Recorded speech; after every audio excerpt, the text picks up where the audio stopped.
क्या आपने कभी सोचा है कि सियासत की बिसात पर कुछ किरदार ऐसे भी होते हैं जो सीधे जमीन से उठते हैं, आसमान छूते हैं, जनता के मसीहा बनते हैं और फिर एक दिन अचानक ऐसी खामोशी में बदल जाते हैं जो उनके समर्थकों को सन्न कर देती है।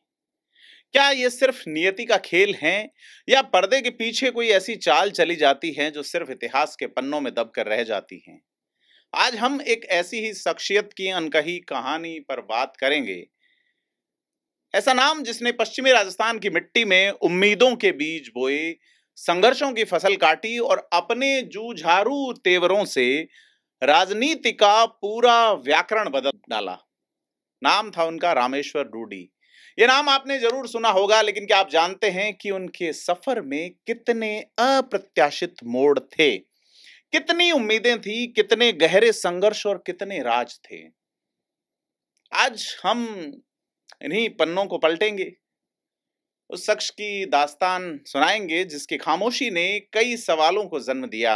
ये कहानी सिर्फ एक राजनेता की नहीं बल्कि एक युग की दास्तान है, जहां हर चाल सिर्फ दांव अ, खेलने के लिए और हर दांव सिर्फ कुर्सी के लिए नहीं होते, बल्कि उस मिट्टी के लिए भी खेला जाता है जिसकी खुशबू, खैर आप समझ ही गए होंगे। तो नमस्कार, मैं प्रदीप हूँ। आप थिंक 360 देख रहे हैं। आज बात करेंगे हम रामेश्वर डूडी की। रामेश्वर डूडी वो नाम है जो आज भी पश्चिमी राजस्थान में किसानों की बुलंद आवाज के रूप में गूंजता है। 1 जुलाई 1963 को एक साधारण किसान परिवार में जन्मे डूडी जानते थे कि संघर्ष जमीन से ही शुरू होगा। बीकॉम की डिग्री हासिल करते हैं और फिर राजनीति की उस तपती राह पर कदम रखते हैं जो उन्हें मिट्टी से उठाकर शिखर तक ले जाने वाली थी। उनकी शुरुआत किसी बड़े राजनीतिक मंच से नहीं, बल्कि छात्र राजनीति की तपती गलियों से हुई, तंग गलियों से हुई। एनएसयूआई यानी national student union of India के झंडे तले उन्होंने छात्र आंदोलनों में एक सक्रिय भूमिका निभाई। यहीं से उनकी पहचान एक जुझारू और मुखर युवा नेता के रूप में बनती है।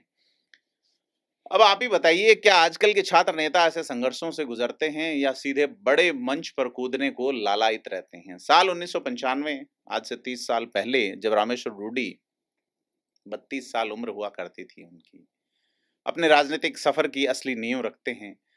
पहली बार पंचायत समिति के सदस्य बनते हैं और नोखा बीकानेर के प्रधान बनते। 95 से 99 तक उन्होंने इस पद पर रहकर ग्रामीण राजनीति की नब्ज को समझा, लेकिन उनकी कहानी में असाधारण मोड़ तब आया जब उन्होंने पंचायत राज स्तर की इन छोटी सीढ़ियों से सीधे केंद्रीय राजनीति में छलांग लगा दी। प्रधान रहते हुए वो सीधे संसद पहुंचे। जरा सोचिए, ये कोई बच्चों का खेल नहीं था। अब उनकी जनता के बीच गहरी पैठ और जमीनी जुड़ाव एक बड़ी वजह बने। तो क्या ऐसा नहीं लगता कि आज के नेताओं को जमीन से जुड़ने की जरूरत है, न कि सोशल मीडिया के रील, मीम और थीम वाले एंगल से आगे निकलने की? तो नोखा की पंचायत समिति से शुरू हुआ उनका सफर अब दिल्ली की पंचायत यानी संसद के गलियारों तक पहुंच चुका था। साल 1999 में उन्होंने बीकानेर लोकसभा सीट से चुनाव लड़ा और शानदार जीत दर्ज की। उस दौर में जब केंद्र में अटल बिहारी वाजपेयी देश के प्रधानमंत्री थे और रामेश्वर डूडी देश की 13वीं लोकसभा सदस्य के रूप में अपनी नई भूमिका निभा रहे थे। 1999 से 2004 तक वो बीकानेर का प्रतिनिधित्व करते हैं और वो सार्वजनिक वितरण समिति, जो खाद्य नागरिक आपूर्ति वाली थी, उसके सदस्य भी रहे। लेकिन सियासत की धूप छांव उन्हें हमेशा मिलती रही। 2004 में एक बार फिर से वो बीकानेर लोकसभा का चुनाव लड़ते हैं, लेकिन इस बार उनकी टक्कर किसी और से नहीं बल्कि बॉलीवुड के प्रसिद्ध अभिनेता और भाजपा के उम्मीदवार धर्मेंद्र से थी। यहाँ कहना समीचीन होगा कि धर्मेंद्र वाला चुनाव बड़ा गजब का डूडी ने लड़ा और भाजपा में देवी सिंह भाटी वाली दूसरी फाड़ और धर्मेंद्र को जिस तरह से पसीने दिलाए, वो बड़ी चीज है। बॉलीवुड पहली बार सड़कों पे उतरा। सनी देओल, बॉबी देओल प्रचार के लिए आए अपने पिता के लिए और गली गली घूमते हैं, तब जाके रामेश्वर डूडी को हरा पाते हैं।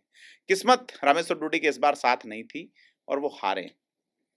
तो लेकिन क्या डूडी ने हार मानी? ऐसा नहीं लगता, बिल्कुल नहीं लगता। हार डूडी को कमजोर नहीं करती बल्कि उन्हें और दृढ़ बना देती है। वो एक बार फिर अपनी जमीन की ओर लौटते हैं।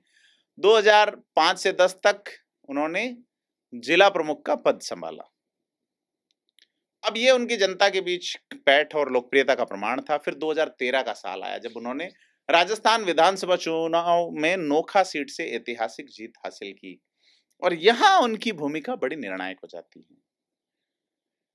रामेश्वर डूडी 2013 से 13 दिसंबर 2018 तक, यानी जनवरी 2013 से 13 दिसंबर 2018 तक, करीब 5 साल तक,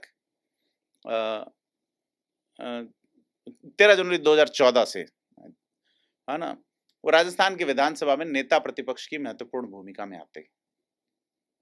यहाँ देखना समीचीन होगा कि पूरे प्रदेश के इतिहास में रामेश्वर डूडी एकमात्र ऐसे प्रतिपक्ष नेता थे जिन्होंने सबसे कम विपक्ष के सदस्यों का नेतृत्व करते हुए विपक्ष की भूमिका को जिंदा रखा। याद कीजिए वसुंधरा राजे का वो दौर 2013 में जब 163 सीटों के प्रचंड बहुमत के साथ वसुंधरा राजे मुख्यमंत्री बनती हैं। ऐसे में प्रतिपक्ष नेता की जिम्मेदारी, कांग्रेस के पास अगर सिर्फ 2 सीटें नहीं आती तो शायद उन्हें प्रतिपक्ष नेता का पद भी नहीं मिलता, लेकिन मात्र 21 सदस्यों के साथ में रामेश्वर डूडी न केवल विपक्ष की भूमिका को निभाते हैं बल्कि पूरी आक्रामकता और मुखरता के साथ जीते भी हैं। ग्रामीण और किसान हितों के मुद्दों को उन्होंने इतना प्रभावी ढंग से उठाया कि पूरे प्रदेश ने उनकी आवाज को सुना और सराहा। वो किसानों के एक बुलंद आवाज बने, किसानों के मसीहा के रूप में उनकी पहचान मजबूत हुई। मजे की बात यह है कि अक्सर जाट नेता जो हैं उनमें किसान और यह एक लुक नजर आता है ग्रामीण भारत का, लेकिन रामेश्वर डूडी पैंट शर्ट पहनने वाले किसान नेता के तौर पे एक अधिवक्ता की तरह वो नजर आते थे, एक वकील जैसे लगते थे। ब्लैक पैंट व्हाइट शर्ट में जब होते थे तो उनका राजस्थान की विधानसभा में जो परफॉर्मेंस था वो याद करने लायक हैं, क्योंकि उस वक्त राजस्थान में प्रदेश अध्यक्ष सचिन पायलट हुआ करते थे। कांग्रेस 10% के आसपास विधानसभा सीटों के साथ हाशिए पे थी। लोकसभा 2014 में कांग्रेस शून्य हो चुकी थी और ऐसे दौर में प्रतिपक्ष नेता रहना जिनके पास जनप्रतिनिधि नहीं है, जिनके पास कैबिनेट या मिनिस्ट्री का कोई चांस ही नहीं है, न केंद्र में न राज्य में न किसी पद पे, तो अब रामेश्वर डूडी की जिम्मेदारी सबसे बड़ी होती है और उस जिम्मेदारी को निभाते हैं सचिन पायलट, सड़क पे निभाते हैं और सदन में निभाते हैं रामेश्वर डूडी। और इतनी कम संख्या के बावजूद उन्होंने प्रतिपक्ष नेता की जो भूमिका निभाई वो अपने आप में समीचीन है। लेकिन राजनीति की धारा बदल जाती है और कब बदलती है कोई जानता नहीं है। तो 2018 का विधानसभा चुनाव आता है, नोखा सीट, नोखा वैसे अनोखा सीट कहना चाहिए, वहां रिपीट नहीं करते एमएलएज लोग, एक बार जीत गए एक बार हार गए, तो वो बिहारीलाल विश्नोई से चुनाव हार जाते हैं त्रिकोणीय संघर्ष में। और ये दौर था जब उन्हें मुख्यमंत्री का दावेदार भी माना जा रहा था, लेकिन इस हार ने कई समीकरण बदल दिए। फिर भी पार्टी के भीतर उनकी साख और अहमियत बनी रही। 2022 से 2025 तक उन्हें राजस्थान राज्य कृषि उद्योग विकास बोर्ड का अध्यक्ष नियुक्त किया गया था और इस पद पर उन्हें कैबिनेट मंत्री का दर्जा भी दिया गया था। 3 साल के लिए उनकी नियुक्ति हुई थी। तो बड़ी चीज ये है कि पार्टी पे उनकी स्थिति किस लेवल की थी। लेकिन अगस्त 2023 में एक भयानक ब्रेन हेमरेज उनको होता है और उनकी सक्रिय राजनीतिक यात्रा पे अचानक विराम लग जाता है। लगभग 2 साल तक रामेश्वर डूडी कोमा में रहते हैं और अक्टूबर की एक सर्दी लाती सुबह में संघर्षों से भरी एक आवाज हमेशा के लिए खामोश हो जाती है। सोचिए, जीवन और राजनीति दोनों ही कितने अप्रत्याशित होते हैं। और रामेश्वर डूडी जिनका सफलताओं से भरा करियर अप्रत्याशित रहा, करीब 30 साल तक वो राजनीति में सक्रिय रहे। युवा अवस्था से वो राजनीति शुरू करते हैं और प्रौढ़ अवस्था के उत्तरार्ध में, बुढ़ापा आने से पहले, वो इस फानी दुनिया से रुखसत कर जाते हैं। तो सियासत के गलियारों में हमेशा कुछ कहानियां ऐसी दबी रहती हैं जिनकी परतें खोलना आसान नहीं है। और अगर देखा जाए तो रामेश्वर डूडी के राजनीतिक जीवन में भी कुछ ऐसे रिश्ते थे, कुछ ऐसे दांवपेच थे जो उनकी शख्सियत को थोड़ा सा जटिल भी बनाते हैं। अगर बात करें अशोक गहलोत यानी राजनीति के जादूगर के साथ डूडी के रिश्तों की, तो कहा जाता है कि एक समय था जब दोनों के बीच जमीन जो है वो बर्फ की तरह जमी हुई थी। मतलब एक गहरी और ठंडी दूरी थी। लेकिन ये सियासत है जनाब, यहाँ कोई चीज स्थायी होती नहीं, धीरे धीरे बर्फ पिघलती है। अशोक गहलोत ने अभी खुद डूडी के निधन पे गहरा शोक व्यक्त किया और कहा कि उन्होंने डूडी के साथ बतौर सांसद, बतौर विधायक और नेता प्रतिपक्ष के रूप में उनका काम देखा है और ये उनके पुराना जुड़ाव निश्चित तौर पे रहा है। लेकिन ट्विस्ट उस वक़्त आया था जब मुख्यमंत्री पद की दावेदारी की बात चली थी। तो राजस्थान में मुख्यमंत्री पद को लेके टकराव चरम पे था, तब अशोक गहलोत का नाम दावेदारों में शामिल नहीं था। वे तो केंद्र के संगठन महासचिव जैसे बड़े पद पे थे, गुजरात के प्रभारी थे, बाद में संगठन महासचिव बनाए गए। तो फिर जो है ये था कि प्रतिपक्ष नेता क्यों न सीएम बने। बीकानेर के गाँव में हुई एक सभा, वहाँ ज़िक्र बड़ी चीज़ ये है कि अ, सियासी गलियारों में आज भी फुसफुसाहट चलती है कि सचिन पायलट और रूडी की एक जोड़ी थी और उस जोड़ी में कौन-सी गुगली डाली गई कि दोनों ही बोल्ड हो गए और ऐसा लोग मानते हैं कि डूडी के साथ खेल हो गया। अब बड़ी चीज़ है कि पॉलिटिक्स है ही खेल, तो राजनीति में खेल खेलता कौन नहीं। अब बस कुछ खिलाड़ी ज़रा ज़्यादा माहिर होते हैं, कुछ की टाइमिंग अच्छी होती है, लेकिन सियासत की नदियाँ हमेशा एक दिशा में नहीं बहते। ये मैंने पहले ही कहा था। है ना? अपने सक्रिय राजनीतिक जीवन के अंतिम चरण में रामेश्वर डोडी सचिन पायलट का खेमा छोड़ के किस प्रभावना में अशोक गहलोत की टीम का दामन थाम लेते हैं, ये देखने वाली बात है। फिर बाद में जब वो राजस्थान राज्य कृषि उद्योग विकास बोर्ड के चेयरमैन नियुक्त किए गए, जिसमें कैबिनेट मिनिस्टर का दर्जा था, तो ये लोकसभा चुनाव समाप्त होने के कुछ समय बाद जब पदों का वितरण शुरू हुआ, तो सोचिए 4 साल तक रामेश्वर डोडी गहलोत के साथ नहीं दिखे थे और 22 में महत्वपूर्ण पद दिया गया, तो इसे क्या कहेंगे? पॉलिटिकल टाइमिंग या समझौता? तो अशोक गहलोत ज़रूर ये कह रहे हैं कि डोडी का निधन व्यक्तिगत तौर पर एक आघात है और निश्चित तौर पे उन्होंने डोडी ने जो उनका सपोर्ट किया उस वक़्त, तो अशोक गहलोत ने भी उनको राजनीतिक उत्तरार्ध में कैबिनेट मिनिस्टर का दर्जा दिया, उनकी पत्नी को टिकट देके चुनाव जीतने में भी मदद की। ये सारी चीज़ हैं कि आपस में कितना व्यक्तिगत लगाव था। तो बड़ी चीज़ ये है कि पॉलिटिक्स में सिर्फ दुश्मनी भी नहीं होती, मानवीय रिश्ते भी होते हैं। भले ही उन रिश्तों की नींव भी सियासी हो, लेकिन यह पॉलिटिक्स में चलता रहता है। लेकिन अगर बात करें रामेश्वर डोडी और सचिन पायलट के संबंधों की, तो मैं जैसा पहले बता चुका आपको कि वसुंधरा राजे के उस प्रचंड बहुमत वाले कार्यकाल के दौरान, जब रामेश्वर डोडी विधानसभा में बतौर नेता प्रतिपक्ष संघर्ष कर रहे थे, तो सचिन पायलट पीसीसी अध्यक्ष थे, सड़क पर ताकत दिखा रहे थे और उनमें ट्यूनिंग गजब की थी। लोग बात करते थे कि सचिन और डोडी की ट्यूनिंग अच्छी है और इस ट्यूनिंग की बदौलत ही 2018 में भाजपा प्रचंड बहुमत होने के बावजूद सत्ता से बाहर हो गई। और बड़ी चीज ये है कि ये भी है कि पॉलिटिक्स में जिस तरह से सारी नदियां एक दिशा में नहीं बहती, उस तरह से ट्यूनिंग भी हमेशा सुरताल में नहीं रहती। चुनाव में टिकट वितरण के समय दोनों में थोड़ी सी खटास आई। डोडी स्वयं मुख्यमंत्री पद के दावेदार बन जाते हैं और ये माना जाता था कि सचिन पायलट खेमे के समर्थक थे और चाहते थे कि सचिन पायलट मुख्यमंत्री बनते। लेकिन आपको ये नहीं लगता कि ये एक स्वाभाविक बात थी कि हर महत्वाकांक्षी नेता अपने हमसफर को ही आगे देखना चाहता है, मगर वक्त के साथ दूरियां बढ़ती गई और उनके बीच एक अदावत का साया भी मंडराने लगा। लोकसभा चुनाव समाप्त होने के कुछ समय बाद जब राजस्थान क्रिकेट एसोसिएशन आरसीए का चुनाव हुआ, तब रामेश्वर डोडी सचिन पायलट के में से थोड़ी सी दूरी बना लेते हैं। हालांकि दूरी पूरी तरह समाप्त नहीं हुई, लेकिन कुल मिला के कुछ शब्द ऐसे निकलते हैं और सारी चीज़ जो है राजनीति में अक्सर इशारों में, शब्दों में बहुत सारी बातें कही जाती हैं और डोडी स्पष्ट रूप से सचिन पायलट का खेमा छोड़ के अशोक गहलोत की टीम में शामिल हो जाते हैं।